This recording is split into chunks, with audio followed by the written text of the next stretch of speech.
Welcome back to the One Question Leadership Podcast. I'm Glenn Caruso, head football coach at the University of St. Thomas, and so happy you tuned in. You know, quite often we get so caught up in the daily grind of work or coaching or recruiting that we don't often take time to reflect. I would encourage everybody to take just a few minutes each day to try and see the bigger picture, to stop and realize that in the end, we're going to be judged on what we choose to believe, who we choose to love, and what we decide to leave behind in the hearts and minds of not just our players, not just our coworkers, but also our children. And remember, if we're doing it right, we're coaching football for life.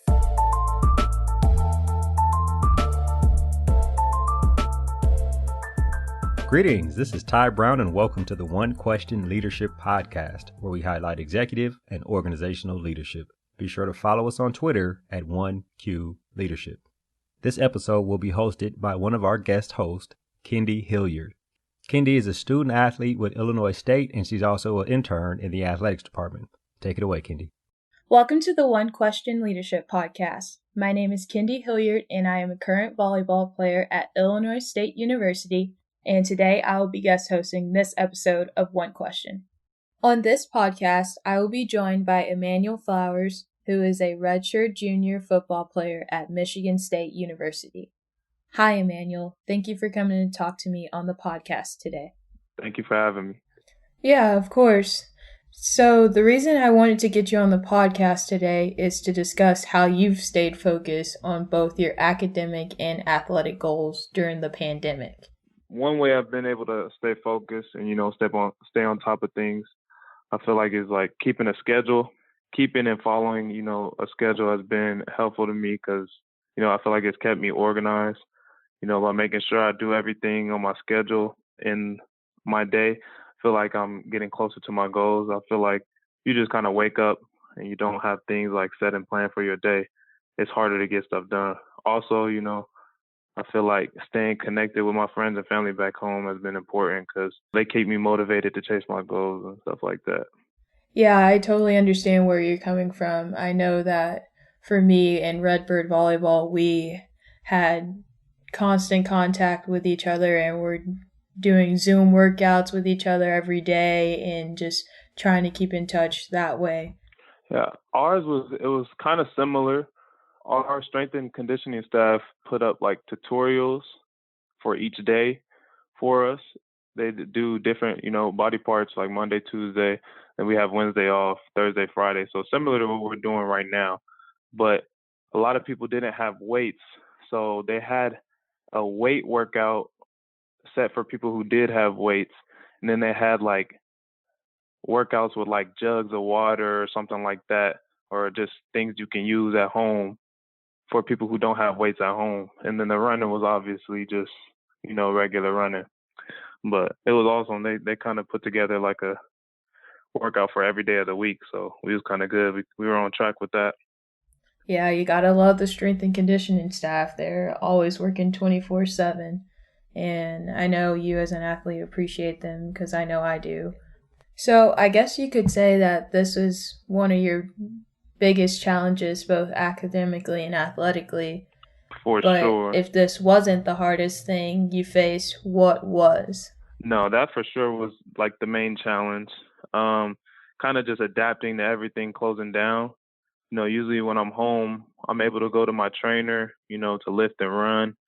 With the gyms being shut down, I had to kind of improvise, do some things I wouldn't normally do. But, like I said, our strength and conditioning staff did a great job sending us workouts throughout the week, and it ended up pretty much working out well. But that was my biggest challenge, just adapting to not being able to go out and, do my workouts. Now that you face those academic and athletic challenges of the pandemic, you're then hit with the discussions about social injustice and racism.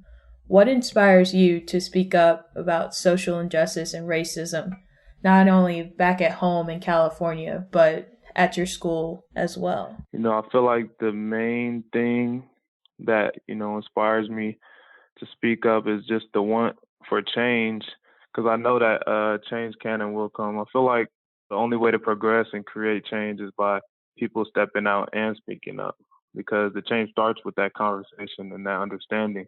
I feel like I can't sit back as an African-American man in this country and just, continue to watch our Black men and women be mistreated time and time again. and then not say a word. I feel like speaking up for me is really not an option. It's more like an obligation to me. So now that you're back at school and everything, what is the conversation or the vibe like with your teammates and coaching staff, and how are people adjusting to you speaking out? So the conversation with my teammates and coaches, I feel like they kind of went good to me. It kind of consisted of everybody just being able to state their opinions about what's going on and their ideas. But it was amazing to see like my teammates and coaches, of all different backgrounds come together, listen and understand where we're coming from, and also explain, that they're right there with us and are supporting us through it all. The conversation also consisted of us talking about like what we can do as athletes to help create change. We talked about using our platforms to speak up, and we even talked about, little practical things like voting. So the vibe was great to me. Yeah, I can completely relate to the teammates being supportive and coaching staff just all being super supportive, and I'm glad that you're receiving that love as well, especially with you speaking out and everything. But compared to now and prior to being back on campus, has the conversation changed, or what did y'all discuss prior to getting back to campus? So we would have different people come on for our meetings. Like one time we actually had some police officers come on and talk about if we were to get pulled over or something like that in a situation. And, they kind of discuss how we behave and stuff like that. We also had different government officials come on, and just everybody was just able to ask questions and just talk to them about, how we can help create change. And one of the main things, like I said, that came up was voting. And that's mainly what was going on. I feel like Coach Tuck did a great job with just bringing people in and educating us about the topics and just about our government and how it runs and stuff like that. So that's pretty much what our conversations were going like. Well, I think you're being a great representative for the football team, and I love how your team is handling the conversation, especially since it's such a deep and a good conversation to have with everyone around. So I know that you've spoken up in the environment where other student athletes are involved. What has that been like? So like you said, we did have a big meeting with, all athletics, both men and women. And it was kind of like the same conversation, but it was more of us expressing how we feel so that, the other side of the spectrum can understand. Because like I said, it starts with that conversation. It starts with understanding to be able to want to help us. That conversation basically consists of multiple African American athletes explaining, how they feel about everything going on right now. George Floyd, all the deaths going on, Brianna. But yeah, that's pretty much what happened in that conversation. It was nice because a lot of people spoke up afterwards of all different ethnicities. White people spoke up, all different athletes. Women spoke up. It was awesome to just hear everybody be able to voice their thoughts and, stand together as one. I think it's really cool how y'all had the space for the discussions across the board of all student athletes. I know that here at ISU we're doing something similar, and with me being the vice president, I was for sure that we needed to have it here, and it will be soon. And to hear that it went so well with y'all, I'm very optimistic about ours here. So my next question for you is, are you involved in any organizations outside of football that are propelling you to being the leader you want to be?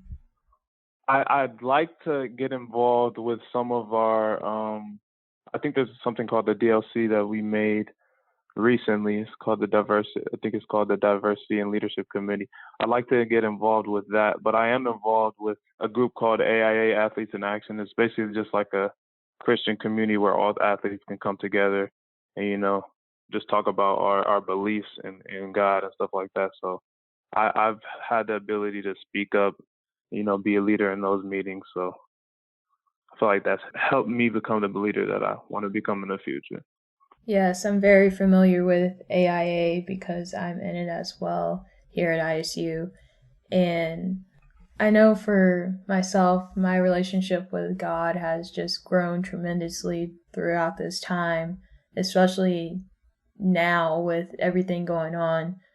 So do you think your faith has helped you in your discussions with your family, friends, and everyone around you of what you're going through with everything going on, including the pandemic, social injustice, and racism discussions, and just being a student athlete? How do you think your faith has helped you during this time? Oh man, that my faith is the main thing I feel like that's helped me, building and strengthening my relationship with God. So I feel like He provides, these opportunities for the leadership, and I know that if I trust in Him, I'll be able to be a great leader in the future. So as you continue to use your faith in this situation where you're in the limelight and speaking up as an upperclassman, do you think this is molding you into the leader you want to be in the future? Oh, for sure, for sure. Feel like little opportunities like this, I try not to really shy away from these opportunities to be able to speak up. And because when I do speak up with these opportunities, I feel like I gain courage. I get more comfortable every time I speak. Being an upperclassman, I try to lead by example, and so that my teammates can see the way I work, and it kind of motivates them to do so as well. So I feel like all those things are gonna help me and propel me to become the leader I want to be in the future. Since you've gotten a new head coach, how has that relationship been formed for you to express what kind of leader you want to be? I feel like I've been able to just, talk to him, about anything. I feel able to, I can, it's like a platform where I could just speak about anything, speak my opinion, speak my heart. I feel like there's no judgment or anything. I feel like he kind of makes it easy to be a leader the way he coaches. I just feel like it's just comfortable. Like I could just speak to my teammates and motivate them whenever I want. And he kind of just established that leadership and that mentality just in the way he acts. So it's kind of nice to have him as a head coach, new head coach. Well, I truly respect your views on leadership and respect how you're going to move forward with your program, as well as follow you in the changes you implement in the rest of your career. Which leads to my last question of, what advice do you have for a student athlete or just a student in general who wants to speak up but is afraid to? I think the main advice I would have for these student athletes, or like just students, as you said, that are afraid to speak up, is just, don't shy away from opportunities. Opportunities are kind of put in front of you for a reason. If you have an opportunity to speak up, jump at it instead of being afraid. I feel like it is very hard to speak up and step out of your comfort zone, but I feel like so many great things happen when you step out of your comfort zone. So, just don't be timid. Just have confidence in yourself and just go speak up. Because, like I said, great things happen when you step out of your comfort zone. This is amazing advice, and I really appreciate you saying that because it needs to be said and heard. I also think that it's great that other student athletes can look to someone like you to answer this question for all of us. Well, Emmanuel, this has been a great chat, and I really appreciate you coming to talk to me on the podcast today. Oh, man. Thank you guys for having me. It has been a great chat. Thank you so much for having me. Thank you for tuning in, and follow us on Twitter at 1Q Leadership. And as always, I'm Kendi Hilliard, and go you Redbirds.